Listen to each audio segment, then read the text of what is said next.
Hello दोस्तों, सुप्रभात, नमस्कार। कैसे हैं आप सभी?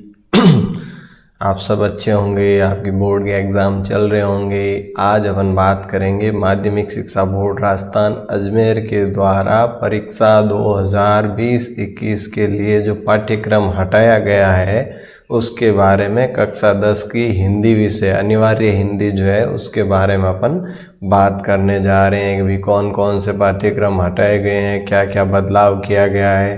तो जैसा कि आपको दिख रहा है, माध्यमिक शिक्षा बोर्ड राजस्थान अजमेर परीक्षा 2021 के लिए हटाया गया भाग जो हटाया है वो यहाँ दे रखा है। विषय है आपका अनिवार्य हिंदी और विषय कोड दे दिया। कक्षा दिखाई दे रही है आपको 10। पुस्तक का नाम व्याकरण। अब व्याकरण नाम की जो पुस्तक है उसमें से क्या क्या हटाया गया है, सबसे पहले उसके बारे में देखो।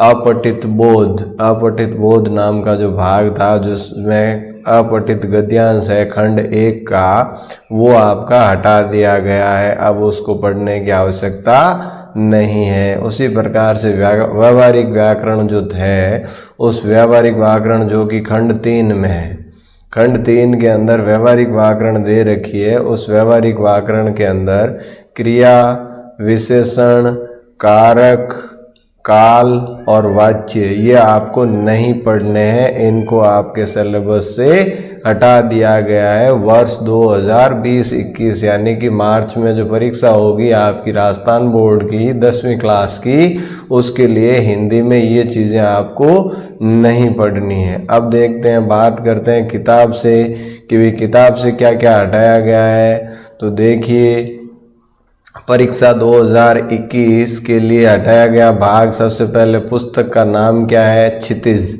क्षितिज नाम की जो किताब है उसमें काव्य खंड है, उस काव्य खंड में से हटाया गया है। एक तो सेनापति हटा दिया है, ये नहीं पढ़ना है। जिस सेनापति, देव, कृपाराम खिड़िया और ऋतुराज, इसके बाद का ये तो जो है चैप्टर हटा दिए हैं। यहाँ पर जो है ऋतु वर्णन ये भी नहीं पढ़ना है। पायनी नुपुर ये भी नहीं पढ़ना है। धार में धाई ये भी नहीं पढ़ना है। झरी झरी झिनी ये भी नहीं पढ़ना है। और राज्य का सोरठा वो भी नहीं पढ़ना है। और कन्यादान ये भी नहीं पढ़ना है। ये सारे पोर्शन आपके इस साल 2021 के एग्ज़ाम में नहीं आएंगे, तो ये आपको नहीं पढ़ने हैं। बाकी पे अपना फोकस रखना है। अब देखो, ये तो काव्य खंड के बारे में था। अब गद्य खंड जो है उसमें सबसे पहले देखो लक्ष्मी नारायण रंगा ये नहीं पढ़ना है आपको। अमर शहीद वाला जो चैप्टर है ये नहीं आएगा। उसके बाद राम बख्श का जो है लोक संत दादू दयाल ये भी आपको नहीं पढ़ना है। लोक संत पीपा ये भी नहीं पढ़ना है। और संकलित किया गया जो कि और लैंगिक असमानता एवं महिला उत्पीड़न ये भी आपको नहीं पढ़ना है। तो इस प्रकार से ये आपके सिलेबस में से हटाए गए भाग है। हिंदी में से इतने पार्ट हटा दिए गए हैं। अब देखो आपकी परीक्षा का पैटर्न कैसा रहेगा। तो सबसे पहले बात करें, देखो संशोधित पाठ्यक्रम दे रखा है। देखो परीक्षा 2021 संशोधित पाठ्यक्रम यानी बदलने के बाद अब आपके पाठ्यक्रम में क्या क्या है वो ध्यान से समझ लीजिएगा। अनिवार्य हिंदी की बात कर रहा है, कक्षा 10 की बात कर रहा है। सैद्धांतिक पेपर होगा जो कि 3.25 घंटे का, 3 घंटे 15 मिनट का, 80 नंबर का प्रश्न पत्र आएगा। 20 नंबर सत्रांक जाएंगे यानी स्कूल से, पूरा 100 नंबर का आएगा। अब देखो इस विषय में एक प्रश्न पत्र होगा जिसकी परीक्षा योजना निम्न अनुसार है, यानी एक ही पेपर आएगा और एक ही पेपर आता है।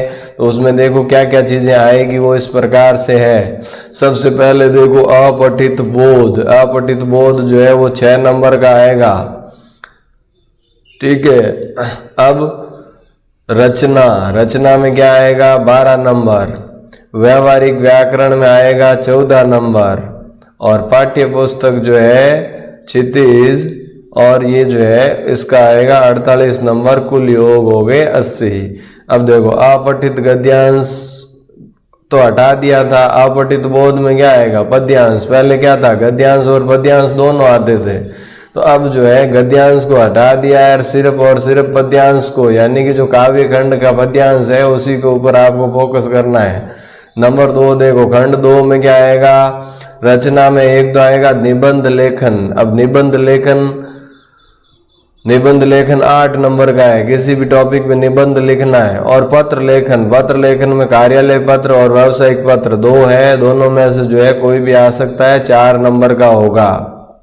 इसके बाद बात करें खंड 3 की, तो खंड 3 के अंदर व्यवहारिक व्याकरण है। अब व्यवहारिक व्याकरण में जो है कुछ तो हटा दिए थे, क्रिया वाला भाग जो है वो काल ये, तो अब पढ़ना क्या क्या है, देखो समास पढ़ना है, वाक्य शुद्धि पढ़नी है, मुहावरे और लोकोक्तियां, यही पढ़ना है आपको। समास 4 नंबर का आएगा, वाक्य शुद्धि भी 4 नंबर का आएगा, मुहावरे भी 4 नंबर के आएंगे, लोकोक्तियां 2 नंबर की। बहुत इजी कर दिया है, जो टिपिकल पार्ट था उसको हटा दिया गया।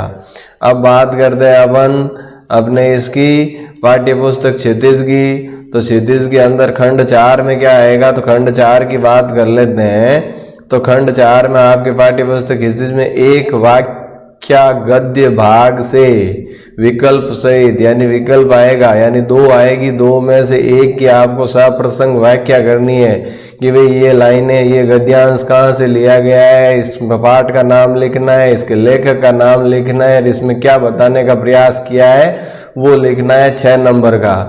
उसके बाद देखो एक व्याख्या पद्य भाग से, इसमें भी विकल्प आएगा, यानी 2 में से एक करनी है। पद्य भाग यानी काव्य खंड से, इसमें कविता के बारे में भी, ये कविता किस पाठ में से ली गई है, इसके कवि कौन है और क्या संदेश देना चाहे, वो 6 नंबर का होगा। इसके बाद देखो 2 निबंधात्मक प्रश्न 2 आएंगे, एक गद्य और एक पद्य, दोनों से, दोनों में विकल्प होंगे, यानी कि 2 दिए होंगे, एक एक करने हैं, और 6 नंबर के होंगे, तो 12 नंबर ये हो गए। उसके बाद 6 लघु उत्तरात्मक प्रश्न, 3 गद्य से और 3 पद्य से, इसमें कोई विकल्प नहीं होगा आपका, 3 तो गद्य भाग से होंगे और 3 पद्य भाग से लघुत्रात्मक होंगे, जो कि 2 नंबर के सवाल होंगे और कुल सवाल 6 होंगे। ठीक है। इसके बाद 4 अति लघुरात्मक प्रश्न, 4 अति लघुरात्मक आएंगे, 2 गद्य भाग से, 2 पद्य भाग से, और ये 1-1 नंबर के हैं, इसमें भी आपको विकल्प नहीं मिलेगा। इसके बाद किन्हीं 2 रचनाकारों का परिचय, कवि और लेखक, कवि एवं लेखक दोनों में से एक कवि का और एक लेखक का दे सकते हो कि भी रचनाकारों का परिचय देना है आपको, तो उसमें एक तो आपका 2 नंबर के 2 सवाल आएंगे, 4 नंबर, यहाँ भी आपको विकल्प नहीं मिलेगा। इसके बाद देखो सड़क सुरक्षा में 4 नंबर के जो है वो आपको पता ही है। निर्धारित पुस्तक कौन सी है, क्षितिज है, जो कि माध्यमिक शिक्षा बोर्ड अजमेर ने जारी की है। इसके बाद देखो ये जो क्षितिज है संशोधित पाठ्यक्रम, अब आपके पाठ्यक्रम में क्या क्या बचा है वो देखो भाई, हटा दिया वो हमने देख लिया था। अगर आपको समझ में नहीं आया तो एक बार फिर से इस वीडियो को रिवाइज करके वापस देख लीजिएगा। संशोधित पाठ्यक्रम में देखो हिंदी में है, तो पुस्तक का नाम जो क्षितिज है, क्षितिज में गद्य में क्या क्या बचा है देखो, भारतेंदु हरिश्चंद्र बचा है, मुंशी प्रेमचंद जी, भारतेंदु हरिश्चंद्र का एक अद्भुत अपूर्व स्वप्न, मुंशी प्रेमचंद जी का ईदगाह बचा हुआ है, ये पढ़ना है आपको। महावीर प्रसाद द्विवेदी के जो स्त्री शिक्षा के विरोधी और कुतर्कों का खंडन, ये आपको पढ़ना है। राकेश मोहन का आखिरी चट्टान पढ़ना है, और रामधारी सिंह दिनकर का ईर्ष्या तू न गई मेरे मन से, ये आपको पढ़ना है। और सड़क सुरक्षा पे आपको पढ़ना ही है। तो ये सारी चीजें आपके सिलेबस में है, इन्हीं में से सवाल आएंगे। ठीक है, नहीं आएंगे वो मैंने हटाए हुए भाग में बता दिया, आप वापस देख सकते हैं। अब काव्य खंड में देखो क्या क्या आएगा, हटा दिया वो तो मैंने बता दिया था। अब आएगा कौन कौन से, सूरदास। अब सूरदास में क्या आ जाएंगे, बुझत श्याम कौन तू गोरी, मधुकर श्याम हमारे चोर, संदेशनी मधुबन कूप भरे, उदो मन माने की बात। अब ये सूरदास जी के हैं। तुलसीदास का लक्ष्मण परशुराम संवाद है। ठीक है, ये तो सूरदास जी के ये चारों हैं। ठीक है, ये आपको पढ़ने हैं। ठीक है, इसके बाद तुलसीदास जी का लक्ष्मण परशुराम संवाद, ये आपको तुलसीदास जी वाला पढ़ना है। उसके बाद जयशंकर प्रसाद का है प्रभु, ये भी आपको पढ़ना है। सूर्यकांत त्रिपाठी निराला जी का जो है अभी न होगा मेरा अंत, और मातृ वंदना, ये दोनों चीजें आपको पढ़नी है। सुभद्रा कुमारी चौहान का झांसी की रानी आपको पढ़ना है, और नागार्जुन का कल और आज, और उषा की लाली, ये सारे चैप्टर जो है आपको पढ़ने हैं। ये सब के सब आपके कोर्स उसमें है, और जो हटाया गया भाग है वो ये है कि भी इसमें से काव्य खंड में से तो सेनापति देव कृपाराम खिड़िया के ये हटा दिए हैं, और देव के ये हटा दिए, सेनापति के हटा दिए, ऋतुराज के ये हटा दिया। गद्य में देखो नारायण लक्ष्मी नारायण रंगा का अमीर शहीद हट गया है, राम बख्श का लोक संत दादू दयाल हट गया है, लोक संत पीपा हट गया, और लैंगिक समानता महिला उत्पीड़न ये चीजें तो हटी है। किस में से? क्षितिज जो आपकी पुस्तक है उसमें से। व्याकरण में से क्या हटा है? देखो अपठित गद्यांश हट गया है, और व्यवहारिक व्याकरण में क्रिया विशेषण कारक काल और वाची ये हट गए हैं। तो ये तो नहीं पढ़ने हैं, और ये सारी चीजें आपको क्या करनी है? पढ़नी है। ठीक है, बुक में से ये भाग पढ़ने हैं आपको, और व्याकरण में जो है ये चीजें आपको पढ़नी है। इस प्रकार से आपकी प्रश्न पत्र की जो योजना है वो रहेगी। तो मैं उम्मीद करता हूँ आपको ये पूरी चीजें समझ में आई है। अगर नहीं आई तो एक बार रिवाइंड करके वीडियो को वापस देखिएगा, ताकि आपको अच्छे से समझ में आ जाए। मिलते हैं कल अगले विषय के साथ, तब तक के लिए थैंक यू। जय हिंद, जय भारत।